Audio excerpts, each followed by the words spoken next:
என்னுடைய அப்பாவுக்கு உடல்நிலை சரியில்லாததால் எங்கே சொத்துக்கள் எல்லாம் பறிபோய் விடுமோ என்ற பயத்தில் எனக்கு திருமண ஏற்பாடுகள் செய்தார். அதை கேட்டவுடன் எனக்கு அதிர்ச்சி. ஏனென்றால் என் அப்பா எனக்கு 18 வயது சிறுவனை திருமணம் செய்து வைக்க முடிவெடுத்தார். என் அப்பாவிடம் என்னால் எதிர்த்து பேச முடியவில்லை. ஆனால் என் அப்பாவோ எதற்காக சகோதரன் போல் உள்ள ஒரு பையனை எனக்கு திருமணம் செய்து வைக்கின்றார் என்று வருத்தப்பட்டு வேறு வழியின்றி திருமணத்திற்கு ஒத்துக்கொண்டேன். ஒரு வாரங்கள் கழித்து திருமணம் முடிந்தது. நான் மிகவும் அழகானவள். என்னை திருமணம் செய்து கொள்ள பல ஆண்கள் முன் வந்தார்கள். இருந்தாலும் என் தந்தை ஒரு சிறு வயது பையனுக்கு திருமணம் முடித்து வைத்து விட்டார். நான் எப்படி இந்த பொருந்தாத உறவுல வாழ்நாள் முழுக்க வாழ்வது என்று யோசித்துக் கொண்டிருந்தேன். என் தந்தை என்னை திருமணம் செய்து வைத்துவிட்டு நிம்மதியாக இருந்தார். ஆனா என்ன ஒரு எழில நெருப்புல தள்ளிட்டார். அதில் நான் வாழ்நாள் முழுக்க எரிந்து கொண்டிருப்பேன் என்று ஏன் நினைக்கவில்லை. முதல் இரவு அன்னைக்கு என்னுடைய ஆசைகள் கனவாகிவிட்டது. நான் விரக்தியோடு படுக்கையில் அமர்ந்திருந்தேன். நான் என் சிந்தனையில் மூழ்கியிருந்தேன். அப்போ அந்த ரூமின் கதவுகள் திறக்கப்பட்டது. என்னுடைய கணவர் வந்திருப்பார் என்று நினைத்தேன். ஆனால் என்ன மாதிரியே 25 வயது உள்ள ஒரு பெண் என்னிடம் நடந்து வந்தால் எனக்கு இந்த புகுந்த வீட்டில் யாரையும் தெரியாது. அதனால் இந்த பெண் யார் என்று எனக்கு தெரியவில்லை. அவளுடைய கண்கள் என் மேல் நிலைத்திருந்தது. அவள் என் முன்னாடி அமர்ந்து என் கைகளை அவள் கைகளில் வைத்துக்கொண்டு, "நீ ரொம்ப அழகாக இருக்கிறாய். உன்னுடைய கைகள் மிகவும் மென்மையாகவும் எளிதாகவும் இருக்கிறது. உனக்கு ஒரு இளவரசன் கிடைத்திருக்கும் நான்.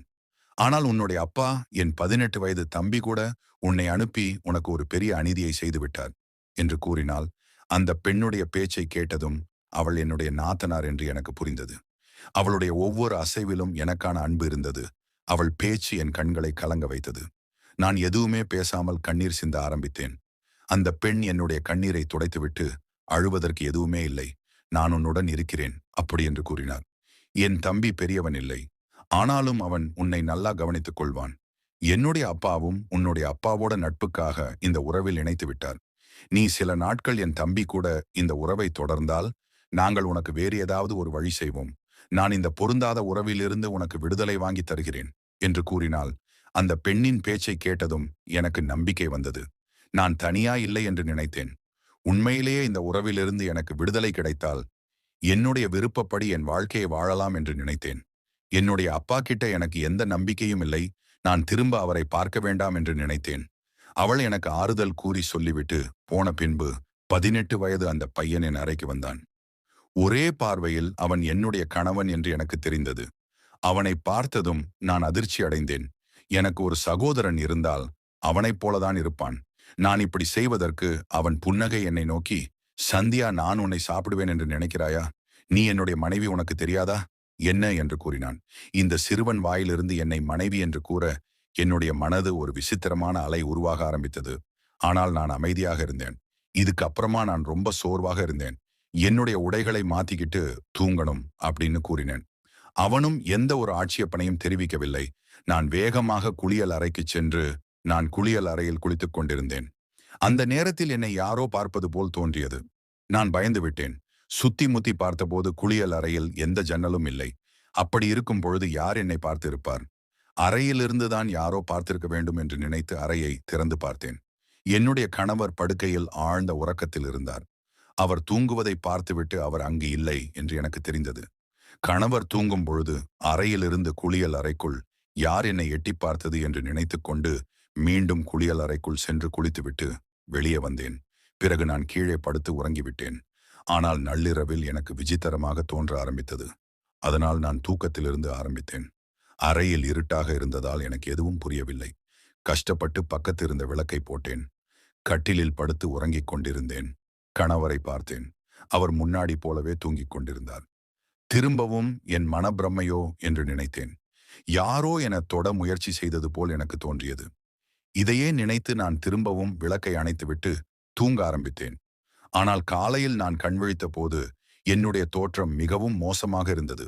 இரவில் யாரோ என்னுடன் தவறாக நடந்து கொண்ட மாதிரி இருந்தது. என்னுடைய உடையும் சிறிது கலைந்திருந்தது. என் கணவர் ஆழ்ந்த தூக்கத்தில் இருந்ததனால் நான் கவலையோடு அங்குமிங்கும் பார்த்து கொண்டிருந்தேன். ஆனால் எல்லாம் சரியாக இருந்தது. எனக்கு திரும்ப திரும்ப மனப்பிரமை ஏற்படுத்த இல்லை. வேறு ஏதாவது பிரச்சனையா என்று ஒரு விதமாக விவரிக்க முடியாத ஒரு கவலை எனக்குள் வந்தது. கொஞ்ச நேரம் கழித்து நான் புத்துணர்ச்சியுடன் அந்த அறையிலிருந்து வெளியே வந்தபோது சாப்பாட்டு மேட்சில் என் மாமனார் அமர்ந்திருந்தார். அவர் என்ன தலையிலிருந்து கால் வரை கூர்ந்து பார்த்தாள். லைட்டா சிரிச்சிட்டு, வாங்க உட்காருங்க. உங்களுக்காக தான் நாங்க வெயிட் பண்ணிட்டு இருக்கோம். என்னிடம் அமர்ந்து காலை உணவை சாப்பிடுங்கள் என்று கூறினார். என் மாமனார் தனக்கு பக்கத்தில் ஒரு நாற்காலி இழுத்து என்னை உட்காரும்படி செய்கை செய்தார். அது எனக்கு கொஞ்சம் விசித்திரமாக இருந்தது. நான் என்னுடைய மாமனாரை முதன்முறையாக பார்க்கிறேன். எனக்கு அவரை நன்றாகவே தெரியும். அவர் எங்க அப்பாவின் க்ளோஸ் ஃப்ரெண்ட். என் வீட்டிற்கு அடிக்கடி வருவார். ஆனால் ஆரம்பத்தில் இருந்தே அவர் எனக்கு பிடிக்கவில்லை. அவர் எப்போதுமே என்னை ஆழமா ஊடுருவி பார்ப்பது போல் எனக்கு தோன்றும். மேலும் அவர் என்னிடம் பக்கத்தில் வந்து அமர சொன்னது எனக்கு பிடிக்கவே இல்லை. நான் அவர்கிட்ட இருந்து தள்ளி ஒரு நாற்காலியில் அமர்ந்தேன். தலையை குனிந்தபடியே காலை உணவை சாப்பிடவும் ஆரம்பித்தேன். ஆனால் அவருடைய பார்வை என் மேல் பதிந்திருந்ததை நான் உணர்ந்தேன். கொஞ்ச நேரம் கழித்து என்னுடைய நாத்தனார் வந்து எனது அருகில் அமர்ந்தார். என் அழகை பற்றி என் நாத்தனார் பாராட்ட ஆரம்பித்தார். அதன் பிறகு தன்னுடைய அப்பாவிற்கு முன்னாடி குறும்புத்தனமாக நேற்று பிரதாப் உங்களை தொந்தரவு செய்யலையா என்று கேட்டேன். அவ இப்படி கேட்பான் என்று நான் கொஞ்சம் கூட நினைக்கல. நான் கொஞ்சம் சங்கடப்பட்டேன். என்னுடைய மாமனாரை பார்த்தபோது அவர் முகத்தில் ஒரு புன்னகை இருந்தது. என்னால் திரும்பவும் தலையை நிமிர்த்த முடியாமல் தலையை குனிந்தபடியே சென்றேன். என் தம்பி ரொம்பவே குறும்பக்காரன். அவன் நைட்டு அவ்வளவு நேரம் தூங்க மாட்டான். நான் அவனுக்கு நிறைய கதைகள் சொன்னா மட்டுமே அவன் தூங்குவான். அதனால்தான் நேற்று அவன் உங்களை தொந்தரவு செய்தானா என்று கேட்டேன் என்று கூறினார். நான் மிகவும் சிரமப்பட்டேன். இல்லை என்று சொல்லி தலையா சேர்த்தேன். அமைதியாக என் காலை உணவை சாப்பிட்டேன். முடிந்தால் இந்த சூழ்நிலையில் இருந்து எங்கேயாவது மறைந்துவிடணும் என்று எனக்கு தோண ஆரம்பித்தது. நாங்கள் எல்லோரும் காலை உணவை சாப்பிட்டுவிட்டு அங்கிருந்து போனதுக்கு அப்புறமா எனக்கு நிம்மதி ஏற்பட்டது. ஆனால் திடீரென என்னுடைய நாத்தனார், அப்பாவுக்கு உங்க மேல பரிதாபப்பட்டுதான் என் தம்பியை உனக்கு திருமணம் செய்து வைத்தார். இல்லை என்றால் என்னுடைய அப்பா தன்னுடைய மகனுடைய வாழ்க்கையை சின்ன வயசுலயே கொடுக்க விட மாட்டார். என்னுடைய அப்பாவை கொஞ்சம் பார்த்து கொள்ளுங்கள். அம்மா இறந்ததுக்கு அப்புறமா அவர் கொஞ்சம் தனிமையாக இருக்கிறார். என்னுடைய நாத்தனார் ஒரு தேநீரை என்னிடம் கொண்டு வந்து கொடுத்துவிட்டு, அப்பா அவர் ரூம்ல இருக்கிறார். அவர் டீ குடித்தால் கொஞ்சம் சந்தோஷப்படுவார். அப்படி என்று கூறி என் அருகில் கொடுத்தார். அவர் பேசிய ஒவ்வொரு வார்த்தைக்கும் நான் பதட்டமடைந்தேன். ஆனால் என்னுடைய நாத்தனாரை என்னால் மறுக்க முடியவில்லை. நானும் தயக்கத்துடன் கட்டாயத்தில் நான் அந்த டீ காப்பை எடுத்துக்கொண்டு என் மாமனாராய்க்கு சென்றேன். அவர் படுக்கையில் அமர்ந்திருந்தார். அவர் என்னை பக்கத்தில் அமர சொன்னார். விருப்பமில்லாமல் நானும் அவரை அருகே அமர்ந்தேன். மெல்ல அவர் என் அருகே வந்தார். மெதுவா சொன்னார், பிரதாப், உனக்கு அந்த சந்தோஷத்தை தர முடியாது. அவன் இன்னும் சின்ன பையன். ஆனால் இன்னும் சில நாட்களுக்கு அப்புறமெல்லாம் சரியாயிடும் என்று சொன்னால். அவருடைய வார்த்தைகளை கேட்டதும் நான் பயந்த உடனே அங்கிருந்து எழுந்து வேகமாக அந்த ரூமிலிருந்து வெளியே வந்துவிட்டேன். இந்த வீட்டை எனக்கு கொஞ்சம் கூட பிடிக்கவில்லை. 18 வயது கணவர் மட்டுமில்ல, என்னுடைய மாமனாரையும் எனக்கு பிடிக்கவில்லை. நேரடியாக என்னுடைய அழைப்பு சென்று அப்பொழுது பிரதாப் எழுந்து விட்டான். என்னை பார்த்ததும் வேகமாக என் அருகில் வந்து, நீ எங்கே போன? நான் ரூம்ல உன்னை தேடினேன், நீ காணவே இல்லை. அதனால நான் ரொம்ப கவலைப்பட்டேன் என்று கூறினாள். நான் அவனிடமிருந்து விலகி கோபமாக, நீ என்னை அருகே வராது, எனக்கு சுத்தமாக பிடிக்கவில்லை என்று கூறினேன். அதை கேட்டதும் அவன் முகம் மாறிவிட்டது. அதன் பிறகு அவன் ஏதோ சொல்ல முயற்சி செய்தான். அப்பொழுது என் நாத்தனார் அறைக்குள் வந்தார். அப்பொழுது பிரதாப் படுக்கை அறையில் இருப்பதை பார்த்து, இவ்வளவு நேரம் நீ தூங்கிக் கொண்டிருந்தாயா என்று கேட்டார். அவனுக்கு எக்ஸாம் நெருங்க ஆரம்பித்தது. அவனுடைய படிப்பில் கவனம் செலுத்த வேண்டும் என்று அவங்க அவரை திட்டினாங்க. நாள் முழுக்க நான் பல எண்ணங்களால் கவலைப்பட்டு கொண்டிருந்தேன். எனக்கு பசியும் இல்லை, தாகமும் இல்லை. நைட் என்னுடைய நாத்தனார் ஒரு பால் கிணத்தை எடுத்து கொண்டு வந்து என் கையில் கொடுத்தார். எதுவுமே சாப்பிடவில்லை. குறைந்தபட்சம் இந்த பாலையாவது குடித்துவிட்டு தூங்கு என்று கூறினார். அவர்களுடைய அக்கறை எனக்கு மிகவும் பிடித்திருந்தது. சந்தோஷத்தோடு அந்த பாலை வாங்கி கொடுத்தேன். அதன் பிறகு பிரதாப்பும் வந்துவிட்டார். அவனும் பால் குடித்துவிட்டு படுத்து விட்டான். அவனுக்கு என் மேல் உரிமை இருந்தாலும் தவறான பார்வையுடன் என்னை பார்க்க மாட்டான். அவன் கட்டிலில் படுத்து உறங்கி விடுவான். மறுநாள் காலை நான் கண்விழித்து பார்த்த பொழுது நான் கட்டிலில் உறங்கிக் கொண்டிருந்தேன். என் உடைகள் எல்லாம் கீழே விழுந்து கிடந்தது. அதை பார்த்தவுடன் எனக்கு அதிர்ச்சியாகிவிட்டது. எனக்கு ஒரே குழப்பம், என்ன நடந்திருக்கும் என்று. இரவில் நான் என்னுடைய உடைகளை சரியாகித்தான் அடைந்திருந்தேன். ஆனால் காலையில் என்னுடைய உடை கையெழுத்து கிடந்ததை பார்க்கும் பொழுது நைட் யாரோ என்னை பலவந்தப்படுத்தியது போல் எனக்கு தோன்றியது. அதன் பிறகு நான் பிரதாப்பை திரும்பி பார்த்தேன். அவன் கட்டிலில் இருந்து கீழே விழுந்து கிடந்தான். ஒருவேளை ஆழ்ந்த உறக்கத்தில் கீழே விழுந்திருப்பான் என்று நினைத்தேன். ஆனால் என்னுடைய உடைகள் எப்படி அவிழ்ந்தது, யார் இதை செய்திருப்பார் என்று குழப்பத்தில் இருந்தேன். நான் ரொம்ப பயத்தோட விரைவாக எழுந்து என்னுடைய உடையை சரிப்படுத்தினேன். பிறகு பிரதாப்பை எழுப்பு முயற்சி செய்தேன். அவன் கண்களை திறந்து மெதுவாக என்னை பார்த்தால் நான் படுக்கையில் திரும்பவும் அமர்ந்து பதற்றத்துடன் என்னுடைய விரல்களை ஒன்றோடு பின்னியபடி, எனக்கு இப்படி ஏதோ ஒன்று நடந்து கொண்டிருக்கிறது. என்னன்னு என்னால புரிஞ்சுக்கவே முடியல. பிரதாப் இன்னும் 18 வயது சிறுவன்தான். அவன் என்னுடன் தவறாக நடந்து கொள்ள மாட்டான் என்பது எனக்கு நம்பிக்கை இருந்தது. ஆனால் என்னிடம் அவன் தவறாக நடக்கவும் இல்லை என்றால், என்னுடைய உடைகள் எப்படி கிழிந்தது? இந்த கேள்விகள் என்னை பயத்தில் மூழ்க செய்தது. இதை யோசித்து யோசித்து எனக்கு ஒரு மாதிரி ஆகிவிட்டது. நான் மெதுவாக அந்த அறையை விட்டு வெளியே வந்தேன். என்னுடைய அறைவோடு கதவும் அருகே யாரோ நிற்பது போல் எனக்கு தோன்றியது. நான் கதவை திறந்ததும் அந்த நிழல் வேகமாக மறைந்து விட்டது. இதனால் என்னுடைய சந்தேகம் இன்னும் அதிகமாகிறது தவிர, வீட்டில் வேறு யாரோ இருக்கிறார்கள். வீட்டில் வேறு யாரோ இருக்குன்னு யோசிச்சு, அது என்னுடைய மாமனார் மட்டும்தான் இருக்க முடியும் என்று நினைத்து, மாமனாரை பற்றி நினைத்து நான் மிகவும் பயந்தேன். ஒரு தந்தையை தன்னுடைய மகனுடைய மனைவி கூட இப்படியெல்லாம் செய்வார்களா? என்னால் நினைத்து கூட பார்க்க முடியவில்லை. என் வாழ்க்கையில் ஒரு சின்ன பையனை, கணவன், அதுவும் கூட பயமுறுத்தக்கூடிய மாமனார். இது எல்லாமே எனக்கு பிடிக்காத ஒரு விஷயமா அமைந்து விட்டது. கொஞ்ச நேரத்தில் என்னுடைய கணவர் பிரதாப் எனக்கு தேநீர் கொண்டு வந்தால், "வீணா, நீ எங்க போன? உனக்கு ரூம்ல உன்னை காணல." நான் ரொம்ப கவலைப்பட்டேன். ஆனா நான் உன் மேல கோவமா, மறுபடியும் என்கிட்ட பேசாத, எனக்கு இது பிடிக்கவில்லை என்று சொன்னேன். அவர் பதறி போய் நின்று கொண்டிருந்தான். அதன் பிறகு என்னுடைய நாத்தனார் உள்ள வந்தாங்க. "பிரதாப், நீ இன்னும் படிக்கலையா? உன்னுடைய எக்ஸாமுக்கு நேரமாகிவிட்டது. சீக்கிரமா படி" என்று கூறி அவனை திட்ட ஆரம்பித்தார்கள். இத்தகைய பயம், குழப்பம், என்னுடைய பதட்டம் என்று எல்லாம் நாட்கள் அதிகரிக்க அதிகரிக்க அதுவும் அதிகரித்துக் கொண்டே இருந்தது. எனக்கு எந்த உணர்வும் இல்லாமல் அமைதியாக என்னுடைய வாழ்க்கை வாழ்ந்து கொண்டிருந்தேன். என்னுடைய நாத்தனார் எனக்கு நெருக்கமான நட்பு ஏற்பட்டது. அவங்க ரொம்பவே நல்லவர்களாகவும் அன்பு கொண்டவர்களாகவும் இருந்தாங்க. அவங்க என்ன பார்வையில் இடம் பிடித்து விட்டார்கள். இன்னொரு பக்கம் பிரதாப் வயதுல சின்னவனாக இருந்தாலும் ரொம்பவே அன்பானவனாகவும் பொறுப்பான ஒரு பையனாகவும் இருந்தான். எனக்கு கல்யாணமாகி 2 மாதம் முடிந்தது. என்னுடைய உடல்நிலை சரியில்லாமல் போனது. அடிக்கடி மயக்கம் ஏற்படும் ஆரம்பித்தது. சமையல் அறைக்கு போனாலே உணவோட மனம் எனக்கு மயக்கத்தை ஏற்படுத்தியது. சாப்பாட்டு பார்த்ததும் எனக்கு உடல்நிலை இன்னுமே மோசமானது. ஆரம்பத்தில் இதை வெறும் பலவீனம் இல்ல, ஒத்துக்காதனால்தான் என்று நினைத்தேன். ஆனால் நாட்கள் போக போக என் உடல்நிலை ரொம்பவே பாதிக்கப்பட்டது. நான் இப்படி இருப்பதற்கு பார்த்ததும் என்னுடைய நாத்தனார் கட்டாயப்படுத்தி என்னை டாக்டரிடம் அழைத்து சென்றார். பல கேள்விகளுக்கு அப்புறமா மருத்துவர் எனக்கு எல்லா செக்கப்பும் முடித்துவிட்டு நான் கர்ப்பமாக இருந்ததை உறுதி செய்தார். இது எனக்கு கொடுத்தது. இதை கேட்டவுடன் என் அதிர்ச்சியிலிருந்து மீண்டு வர விடவில்லை. இது என்னுடைய கனவிற்கு வெறும் 18 வயதுதான் ஆகிறது. அவர் ஒரு குழந்தை மாதிரிதான் நான் நினைக்கிறேன். அவர் கூட எந்த ஒரு உறவும் எனக்கு நடக்கல. இது என்னுடைய மாமனார், நாத்தனார் கூட தெரியும். ஆனால் நான் கர்ப்பமாக இருக்கிறேன். நான் மருத்துவரிடம் இது தவறான தகவல் என்று கூறினேன். ஆனால் மருத்துவர் சிரித்துக்கொண்டே, "இது உங்களுக்கு புதுசா கல்யாணமானவங்க. அதனால நீங்க பயப்படுறீங்க. நீங்க கவலைப்பட தேவையில்லை. இது உங்களுக்கு மகிழ்ச்சியான செய்திதான்" என்று கூறினார்.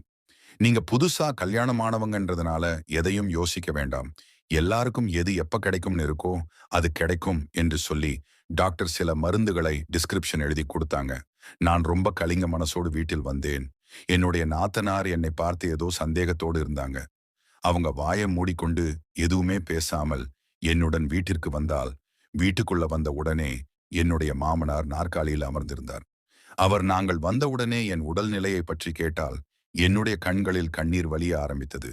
என்னுடைய நாத்தனார் என்னுடைய கர்ப்பத்திற்கான செய்தியை உடனடியாக தெரிவித்தார். என்னுடைய கணவர் பிரதாப் புத்தகம் படித்துக் கொண்டிருந்தார். இந்த செய்தியை கேட்டதும் அவன் என் மேல அதிர்ச்சியான பார்வையை செலுத்தினான். அவன் சின்ன பையன் மாதிரி இருந்தாலும் கர்ப்பம் அப்படின்னு புரிஞ்சுக்கக்கூடிய அளவுக்கு பெரியவனாகவே இருந்தான். என்னுடைய மாமனார் பெரும் கோபத்தோடு இருந்து என்னை வெறுத்திட்ட ஆரம்பித்தார்.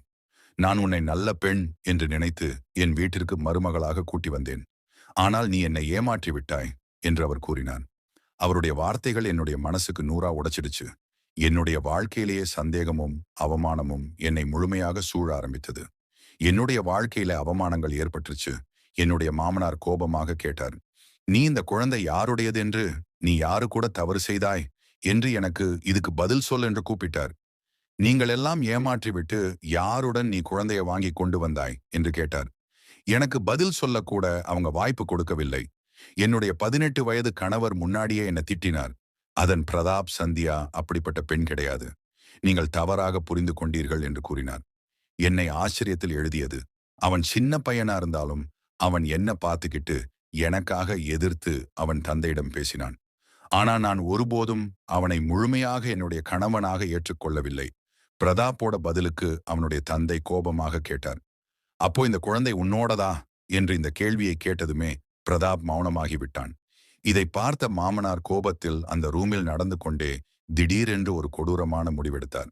இப்போது உடனே இந்த பெண்ணுடன் விவாகரத்து வழங்கி அவளை வீட்டை விட்டு அனுப்பிவிடு. அவ இந்த வீட்டிற்கு பெரிய அவமானம். நான் அவளை என்னமோ என்று நினைத்தேன்.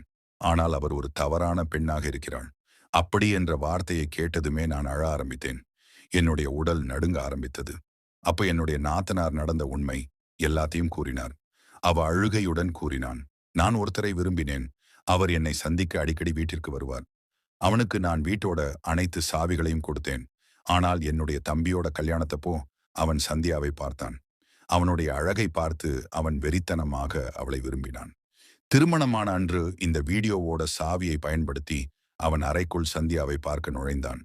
சீனா ஆழ்ந்த உறக்கத்தில் இருந்ததால் அவன் அவளிடம் தவறாக நடந்து கொள்ள முயற்சி செய்தான். நான் அதை பார்த்து கண்டித்து அனுப்பிவிட்டேன். ஆனால் அவன் திரும்ப திரும்ப வீட்டிற்கு வந்ததும் வீணாவிடம் தவறாக நடந்து கொண்டதும் எனக்கு தெரியாது. எனக்கு தெரியாம பிரதாவுக்கும் ரீனாவுக்கும் குடிக்கிற பாலில் தூக்கமாக கலந்து வைத்திருக்கிறான். அதை நானே எடுத்து அவங்க 2 பேருக்கும் கொடுத்திருக்கிறேன். ஆனால் உண்மையிலேயே அவன் எனக்கு துரோகம் செய்து விட்டான். சில நாட்களுக்கு அப்புறம் ஒரு நாள் உண்மை வெளிச்சத்திற்கு வந்தது. நான் அவனை விரட்டி அடித்து விட்டேன். அவனுடைய காதலையும் முடித்து விட்டேன். இந்த விஷயத்தை உங்க யாருக்கும் தெரியாமல் மறைச்சிடலாம்னு நினைத்தேன். ஆனால் லீனா மேல சந்தேகம் வரப்போ நான் சொல்ல வேண்டியது ஆகிவிட்டது என்று என் நாத்தனார் கூறினார். அவனுடைய ஆசைகளை தீர்த்ததற்காக அவன் என்னை பயன்படுத்தி இருக்கிறான். என்னுடைய வாழ்க்கையை சீரழித்து விட்டான். என்னுடைய நாத்தனார் உண்மையிலேயே தெரிஞ்சுக்கிட்டதுக்கு அப்புறமா அவன் அவங்களை விட்டு போயிட்டான். ஆனால் அவன் என்னுடைய வாழ்க்கையில் ஒரு கருவை விட்டு போய்விட்டான். என்னுடைய நாத்தனார் சொல்வதை கேட்டு என்னுடைய மாமனார் கோபம் என் பக்கம் இருந்து என் நாத்தனார் பக்கம் தான் திரும்பிச்சு. என்னோட நாத்தனார் என்ன மன்னிச்சிடுங்க என்று என்னிடம் வந்துவிட்டு அழுதார். என் மாமனார் கிட்ட நான் பேசி எங்க ஆப்பனாருக்கு மன்னிப்பு வாங்கி கொடுத்தேன்.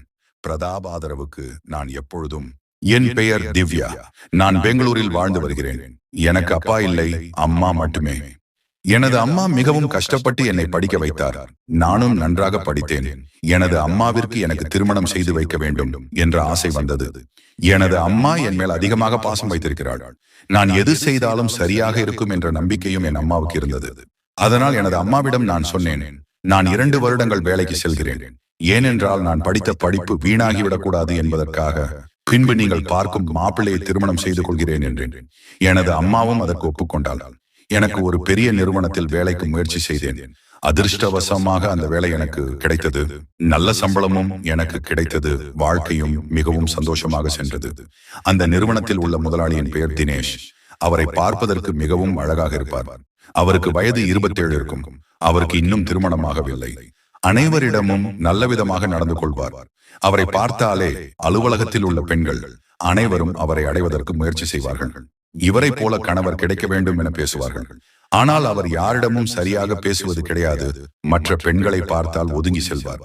இதனால் அவர் மேல் எனக்கு மரியாதையும் மதிப்பும் அதிகமாக இருந்தது. எனக்கு வரக்கூடிய கணவன் எப்படியெல்லாம் இருக்க வேண்டும் என்று நான் நினைத்தேனோ அதே போல அவர் இருந்தார். ஆனால் நான் அவரிடம் அதிகமாக பேசியது கிடையாது. 2-3 தடவை மட்டுமே பேசியிருப்பேன். அதுவும் வேலை விஷயமாக மட்டுமே. அவர் மேல் எனக்கு சிறிதாக ஆசை இருந்தாலும் அதை நான் அவரிடம் என்றுமே வெளிக்காட்டியதில்லை. ஏனென்றால் எனது அம்மாவின் நம்பிக்கையை உடைக்க நான் தயாராக இல்லை. ஒரு நாள் தினேஷ் உங்களிடம் பேச வேண்டும் என்றார். எனது அறைக்கு வர முடியுமா என கேட்டார். நானும் வேலை விஷயமாக தான் இருக்கும் என நினைத்தேன். அவருடைய அறைக்கு சென்றேன். உள்ளே சென்றதும் நாற்காலியில் அமர சொன்னார். நானும் அமர்ந்தேன். நான் உங்களை எதற்கு அழைத்தேன் தெரியுமா என கேட்டார். அதற்கு நானும் தெரியாது என்று சொன்னேன். பிறகு அவராகவே எனக்கு உங்களை மிகவும் பிடித்திருக்கிறது. உங்களின் வெகுளித்தனமும் விளையாட்டுத்தனம் குணமும் எனக்கு மிகவும் பிடித்து விட்டது. கடந்த சில மாதங்களாக நான் உங்களை காதலித்து வருகிறேன். எனக்கு வரப்போகும் மனைவி எப்படியெல்லாம் இருக்க வேண்டும் என்று நினைத்தேனோ அப்படியெல்லாம் நீங்கள் இருக்கிறீர்கள். உங்களை நான் திருமணம் செய்து கொள்ள ஆசைப்படுகிறேன்.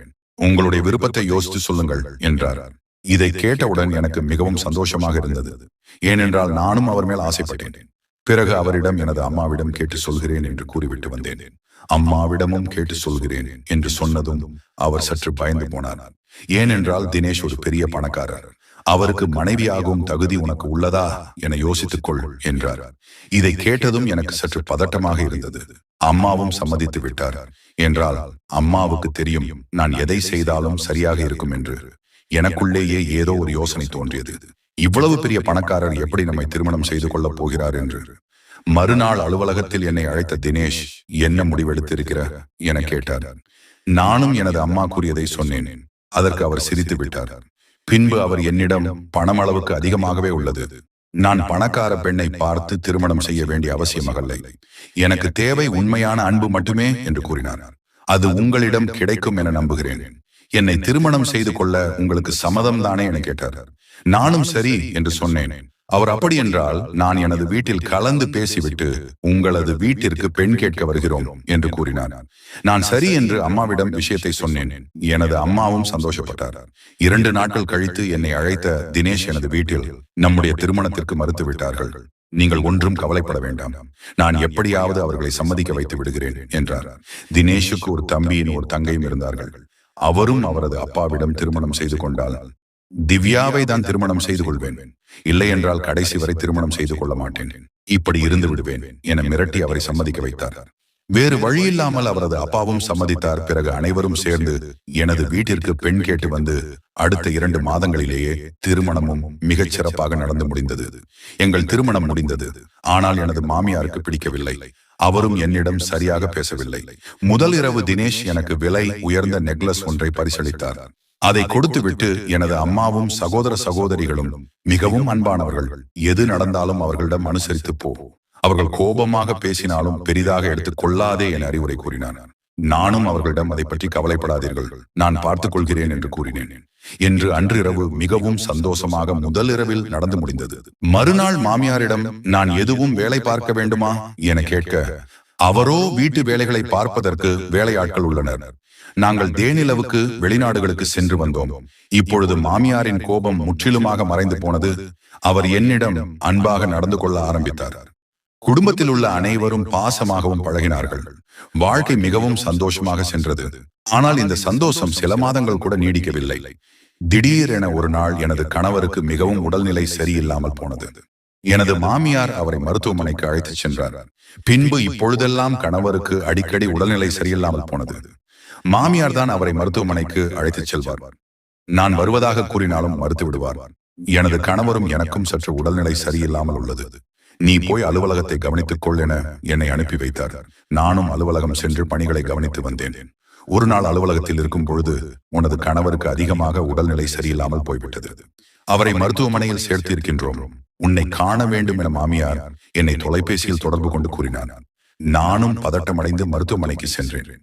மருத்துவரிடம் என்ன ஆனது என்று விசாரிக்க அவர்கள் உனது கணவருக்கு இரத்த புற்றுநோய் உள்ளது என ரிப்போர்ட்டை எடுத்து காண்பித்தார். என் கணவரை சென்று பார்க்க அவர் என்னிடம் நான் உயிருடன் இருப்பேனா என்பது சந்தேகமே, எனக்கு ஒரு ஆசை, அதை நீ நிறைவேற்றுவாயா என கேட்டார். எனக்கும் என்ன சொல்வதென்று புரியாமல் அழுது கொண்டே என்னவென்று கேட்க தனது கைகளை நீட்டி சத்தியம் செய் என்றார்.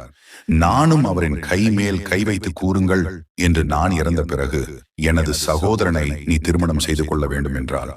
எனக்கு அந்த நேரத்தில் என்ன சொல்வது என்று தெரியாமல் கதறி அழுது கொண்டிருந்தேன். சில நிமிடங்களிலே அவரும் இறந்து போனார். கடவுள் அதிகமான சந்தோஷத்தை கொடுத்து அவரை பறித்துக் கொண்டார். அவருக்கு ஆக வேண்டிய காரியங்கள் அனைத்தும் நடந்து முடிந்தது. சில நாட்களிலேயே என்னிடம் வந்து எனது மாமியார், நீ திருமணத்திற்கு தயாராக எனது மகனின் கடைசி ஆசையை நான் நிறைவேற்றி வைக்க வேண்டும், உன்னிடம் சொன்னது போலவே என்னிடமும் சொல்லிவிட்டு சென்றான் என்றார். என் கணவர் இறந்து 3 மாதங்களான நிலையில் எனது அத்தை என்னை இன்னொரு திருமணம் செய்து கொள்ள சொல்கிறாரே என கோபமாக வந்தது. அவரிடம் சண்டை போட்டேன். ஆனால் அவர் அதை காதில் வாங்கவில்லை. எனது அப்பாவை அழைத்து அனைத்து விஷயங்களையும் அவரிடம் சொல்லி அவர் மூலமாக என்னிடம் பேச வைத்தார். என் கணவரின் சகோதரரை சீக்கிரமாகவே திருமணம் செய்து கொள் என என் அப்பாவும் என்னிடம் கூறிவிட்டு சென்று விட்டார். நானும் என் கணவருக்கு செய்து கொடுத்த கடைசி சத்தியத்தை நினைத்து வருந்தி கொண்டிருந்தேன். பின்பு வீட்டில் உள்ளவர்கள் அனைவரும் இதை பற்றி என்னிடம் பேசினார்கள். கணவரின் கடைசி ஆசையை நிறைவேற்றுவதற்காக திருமணம் செய்து கொள்ள சரி என்று சம்மதித்தேன். பின்பு 2-3 நாட்களில் எனக்கும் எனது கணவரின் சகோதரனுக்கும் திருமணம் நடைபெற்றது. எனக்கு திருமணத்தில் என் தோழிகளும் என் பக்கத்து வீட்டார்களும் எனது காது படவும் என்னிடம் வந்தோம். கணவன் வந்து சில நாட்கள் கூட ஆகவில்லை. அதற்குள் கணவனை தேடிக்கொண்டாயா என கேலியாகவும் கிண்டலாகவும் கேட்டுவிட்டு சென்றார்கள். எனக்கு என்ன சொல்வது என்று தெரியாமல் அழுது கொண்டே இருந்தேன். எனக்கு விருப்பமில்லாமல் கணவருக்கு செய்து கொடுத்த சத்தியத்தினால் நடந்த திருமணம் என்பதால் திருமணத்திற்கு மட்டுமே நான் சம்மதித்திருந்தேன். அதன் பிறகு நடக்க வேண்டிய சடங்குகளுக்கு நான் முற்றிலுமாக மறுத்துவிட்டேன். எனது மாமியாரிடமும் எனக்கு இன்னும் சில காலங்கள் அவகாசம் வேண்டும். அதுவரை என்னிடம் உங்கள் இரண்டாவது பையனை வர வேண்டாம் என்று சொல்லிவிடுங்கள் என கூறிவிட்டேன். எனது மாமியார், சரி, பிறகு பார்த்துக் கொள்ளலாம், எனக்கு உன் மனம் புரிகிறது என்று கூறிவிட்டு சென்றார். அவரது இரண்டாவது பையனும் அம்மா சொல்வதை அனைத்தும் கேட்பவராக இருந்தார். குடிப்பழக்கம் உள்ளவராகவும் இருந்தார். ஒரு நாள் இரவு உணவு சாப்பிட்டுக் கொண்டிருந்த பொழுது எனக்கு கடுமையான வயிற்று வலி ஏற்பட்டது. நான் எனது மாமியாரிடம் மருத்துவமனைக்கு செல்ல வேண்டும் என கூற, எனது மாமியாரோ சாதாரணமாக, இது ஒன்றும் பெரிய விஷயம் அல்ல, நாளை பார்த்துக் கொள்வோம் என்றார். எனக்கு இது ஆச்சரியமாக இருந்தது. மறுநாள் காலை அது சரியாகிவிட்டது. பிறகு மதியம் உணவு உண்ட பிறகு அதை போல வயிற்று வலி உண்டாகியது. 2-3 நாட்கள் படுத்த படுக்கையாகிவிட்டேன்.